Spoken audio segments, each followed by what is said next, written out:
spoštovane gledalke, spoštovani gledalci, poslušalke in poslušalci, državljanke in državljani in številni drugi.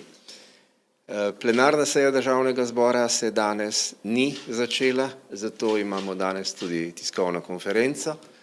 In naj povem, da prejemam kar precej SMS-ov in drugih sporočil. V glavnem so to odzivi na polemiko o smotrnosti strožjih ukrepov v Sloveniji, ko gre za tako čiščenje na eni strani, kot tudi za zadrževanje oziroma preprečevanje zbiranja. Teh dilem preprosto ne razumem, če smem reči z eno besedo. V isti sapi dvomimo v zmogljivosti naše vojske in se hkrati bojimo njenega nadzora na naših mejah, ki bi zagotovo sprostil preobremenjeno policijo, ki se mora še bolje osredotočiti na izvajanje zaščitnih ukrepov. Po grobih ocenah delanih za povprečje OECD držav, vsak teden krize izgubimo 0,5 oziroma 0,5% bruto domačega proizvoda, kar za Slovenijo preračunano pomeni okrog 33 milijonov evrov na dan. Obenem pa nekateri še vedno dvomijo v to, ali je res potrebno biti maksimalno odločen in krizo oziroma predvsem epidemijo premagati in rešiti čim prej. Očitno je potrebno še več jasnosti. Če sem čim bolj konkreten, brez ukrepov bi umrlo veliko število ljudi. Bolezen bi se izredno hitro razširila. Zdravstvene kapacitete ne bi niti približno dohajale. Jasno je, da to ne more biti in ne sme biti naš načrt. A prav tako mora biti jasno, da tudi le upočasnjevanje rasti širjenja okužb samo po sebi nič ne pomeni. Respiratorji oziroma ventilatorji in druga oprema lahko pomagajo pri odpravljanju posledic dosedanjega hitrega širjenja virusa. Za zdravljenje oziroma za kurativo gre v tem primeru. Ta oprema je vsekakor pomembna in še kako jo bomo potrebovali v naslednjih 2 tednih, ko pričakujemo večje število bolnikov v bolnišnicah, predvsem pa težkih bolnikov. Nikakor pa to ni rešitev epidemije in krize. Če bi želeli v zadostni meri in na nadzorovan način prekužiti populacijo, da bi bila odporna na virus, bi zato po grobih ocenah tudi v primeru drastičnega povečanja zdravstvenih kapacitet potrebovali več let. Škoda za delovanje gospodarstva, države in družbe pa bi bila neprimerno večja, nepredstavljiva. Zato povsod mrzlično razvijajo zdravila in cepiva za ta virus. Torej še enkrat, dokler bo število novo okuženih raslo, ne bomo uspešni. Dokler bo vsak, ki je pozitiven, okužil vsaj eno novo osebo, se bo kriza poglabljala. Ko pa bomo dosegli, da bo število novo okuženih oseb začelo padati in boste na primer 2 osebi okužili le eno, ali pa bodo 3, 4 okužene osebe okužili samo še eno, se bo to stanje začelo izboljševati, število novo odkritih bolnikov bo začelo upadati. O tem govorimo, ko govorimo o vrhu epidemije ali pa o obvladovanju epidemije. Krivulje, ki se pogosto rišejo, niso neki samo uresničljivi scenariji. To so le modeli, približki, ki predpostavljajo, da ljudje ukrepe upoštevajo. To ni vlak, ki vozi po vnaprej ustaljenih tirnicah, mi sami ga upravljamo in edini način, da krizo rešimo, je, da ta virus premagamo. Ga vse bolj osamimo, zmanjšamo njegovo širjenje, ga zaustavimo in uničimo. Obstoječe alternative ni. A to je tudi dobra novica. To je povsem v naši moči. To je v naši pristojnosti. To je v naši odgovornosti. To lahko storimo in to moramo nujno tudi storiti. Ko bomo vsi skupaj to jasno razumeli, verjamem, da se ne bo več potrebno spraševati, ali je res potrebno razkuževati večstanovanjske stavbe. Verjetno bo takrat marsikdo sam vzel varikino, naredil pravo raztopino, razkužilo in šel brisati vrata in stopnice in kljuke in vse, kar prijemljamo. Vsak preventivni ukrep šteje. Zavedajmo se tega. Naša veleposlaništva po svetu redno spremljajo stanje po drugih državah in njihove ukrepe, ki jih te države sprejemajo. Nobena država na svetu ne sprošča ukrepov za omejevanje gibanja. Nasprotno, vse države ukrepe samo zaostrujejo. Edina izjema je v tem primeru Kitajska, pa še to samo v provinciji Hubei. Par primerov ukrepov za ilustracijo, da ni edino Slovenija tista, ki ukrepe zaostruje. V Belgiji, na primer, policija z uporabo dronov nadzira in omejuje gibanje prebivalcev. Nad parki letajo droni in droni s pomočjo posnetkov na eni strani in z govorjeno besedo opozarjajo ljudi. In takoj pride policija in človeka odžene iz parka. Švica že izdeluje profil gibanja telefonskih uporabnikov, da bo lahko uporabnikom sledila. Mimogrede, Švica je poslala svojo vojsko na meje. Sklep se glasi, da imajo v tej krizi, v tej epidemiji pravico napotiti do 8.000 pripadnikov švicarske vojske na mejo. Pri nas je to problem. Enako razmišlja Nemčija.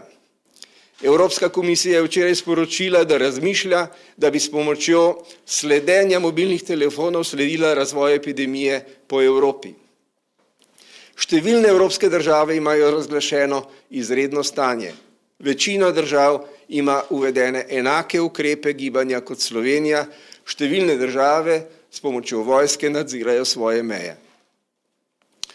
V Kanadi, na primer, 24.000 kanadskih vojakov v pripravljenosti čaka, da priskočijo na pomoč provincam. In Kanada ni v Evropi, ima samo eno mejo, to je meja z Združenimi državami Amerike. Naj končam s pozitivno vestjo. Z današnjim dnem se je Slovenija premaknila za eno mesto navzdol na lestvici držav Evropske unije po številu okužb na prebivalca. Zdaj smo na 14. mestu. Seveda pa še enkrat, povprečnost ni dovolj. Za nas povprečje ne more in ne sme biti dovolj. To je samo vmesna točka. Mi moramo epidemijo premagati, virus moramo izolirati, usamiti in ga odstraniti.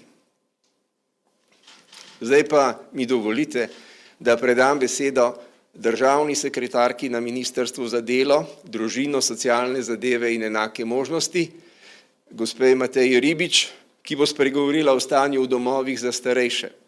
O tem veliko govorimo, vsak dan več, kajti veliko okuženih je prav med uporabniki domov za starejše. Mislim, da je to v tem trenutku zelo aktualna tema in zato prosim državno sekretarko, da nam spregovori. Potem pa bo najprej ona, potem pa še jaz odgovoril na nekaj vprašanj. Lepo prosim, državna sekretarka.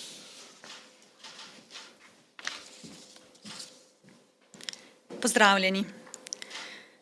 Tudi današnje sporočilo Ministrstva za delo, družino, socialne zadeve in enake možnosti je v prvi vrsti namenjeno svojcem, stanovalcem ter njihovim najbližjim. Predstavljamo si vašo stisko in vas razumemo, da vam mora biti v teh časih izredno težko. Iz medijev slišite in tudi sami že opažate, da se novi virus COVID-19, ko enkrat prestopi prag doma starejših občanov, zelo hitro širi. Dom starejših občanov pomeni za vaše svojce in stanovalce njihov dom. In zato si predstavljamo, da mora to za vas pomeniti eno veliko stisko. Na tem mestu bi vam želeli sporočiti, da si vsi, Tako Ministrstvo za delo, družino, socialne zadeve in enake možnosti, Ministrstvo za zdravje ter Vlada Republike Slovenije dajemo vse od sebe. Naša prva skrb je, da so stanovalci v dobrih rokah in da jih zaščitimo. In verjemite mi, da je to tudi prva skrb direktorjev domov za starejše, ostalega vodstva in tudi vseh zaposlenih, ki tam delajo. Iz tega vidika je bilo sprejetih kar nekaj organizacijskih ukrepov. Ministrstvo za delo, družino, socialne zadeve in enake možnosti je že v začetku meseca marca pozvalo vse izvajalce institucionalnega varstva starejših, da začnejo izvajati program preprečevanja in obvladovanja širjenja okužb. 6. marca smo vsem izvajalcem predlagali, da nemudoma sprejmejo ukrep prepovedi obiskov, kar so domovi tudi storili. Sprejeti so bili tudi drugi ukrepi za preprečevanje prenosa okužb ter za preprečevanje širjenja okužb tako med zaposlenimi kot tudi med stanovalci. Kot sem že omenila, je na vhodu domov za starejše v velikih domovih poskrbljeno za razkuževanje čevljev. Zaposleni prihajajo na delo z zamikom, da se ne srečujejo v garderobah. Na vhodih se jim meri telesna temperatura in v primeru kakršnega koli odstopanja mora zaposleni takoj to povedati svojemu nadrejenemu, ki za to ugotovijo tudi vzrok. Poziv je bil dan tudi vsem pokretnim stanovalcem, da ne odhajajo iz domov, saj lahko prenesejo okužbe med ostale sostanovalce, ki so najbolj ranljivi. V primeru, da stanovalci karkoli potrebujete, se obrnite na zaposlene. Zavedamo se tudi problema zaščitne opreme na državni ravni, vendar zagotavljam vam lahko, da vsi domovi, ki opremo nujno potrebujejo, jo tudi dobijo in jo imajo. Zavedati pa se moramo, da opreme ne moremo dajati na zalogo. Oprema se deli na približno vsakih 3 dni. V zvezi s tem bi želela tudi pojasniti, da poteka zelo dobra komunikacija med domovi za starejše, med vsemi ostalimi izvajalci institucionalnega varstva, glede potreb po zaščitni varovalni opremi. Domovi vsak dan poročajo, kakšno je stanje z njihovim kadrom, kakšno je stanje s stanovalci, koliko zaposlenih je zaradi suma na okužbe doma, koliko zaposlenih je okuženih in ravno tako, koliko stanovalcev je okuženih. Dovolite mi, da se navežem tudi na včerajšnji poziv direktorja bolnišnice Golnik. Poziv je bil, da naj svojci vzamejo pokretne stanovalce za čas epidemije domov. Kot veste, so starejši najbolj občutljiva populacija na okužbe. Posledično so tudi okužbe v domovih za starejše izpostavljene največjim tveganjem. Ta poziv direktorja bolnišnice Golnik zelo pozdravljamo in apeliramo na svojce, s tem, da bi svojce zaprosili, da se tega lotijo z vso resnostjo in zavedanjem, da svojca, ki ga bodo vzeli domov, v času epidemije ne bo bilo mogoče sprejeti nazaj v dom. Naj povem primer iz doma, v katerem sem bila sama direktorica. Svojci so želeli z vsemi dobrimi nameni vzeti domov svojo mamo za čez vikend. Prišli so jo iskat v petek po kosilu. Na naše veliko presenečenje so jo pripeljali nazaj v petek do večerje, se pravi do 6. Razlog je bil, da so svojci rekli, da je mama rekla, da želi iti domov. Zavedati se torej moramo, da stanovalcem domovi za starejše predstavljajo njihov dom. Zato prosimo vse svojce, ki se boste odločili, da vzamete domov svoje najbližje, da se z njimi pogovorite, da bodo tudi oni vedeli, da to pomeni, da ne grejo domov samo za 3 ure, ampak grejo domov mogoče za 2 tedna, 3 tedne ali celo več.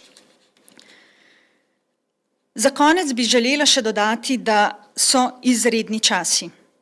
da je nujno potrebno sodelovanje med vsemi deležniki, da smo vsi usmerjeni v to, da iščemo rešitve. In še enkrat bi poudarila, da je cilj vseh najbolje poskrbeti za vaše svojce in to v teh najbolj nemogočih razmerah. V ta namen je danes sklican tudi sestanek, ki ga je sklicalo Ministrstvo za zdravje, na katerem bodo prisotni tudi vsi koordinatorji, ki so s strani Ministrstva za zdravje določeni, da obiščejo domove iz primarne ravni in terciarne ravni, ter da jim pomagajo narediti načrt preprečevanja širjenja virusa COVID-19. Njihova prioriteta je, da v domovih s potrjeno okužbo poskušajo zajeziti širjenje virusa, prav tako pa bodo proučili poti prenosa in na podlagi ugotovitev poskušali preprečiti okužbe v domovih, kjer teh primerov še ni. Namen tega srečanja in namen vseh nas, ki smo vpeti v to, je najti najbolj optimalno rešitev v dani situaciji.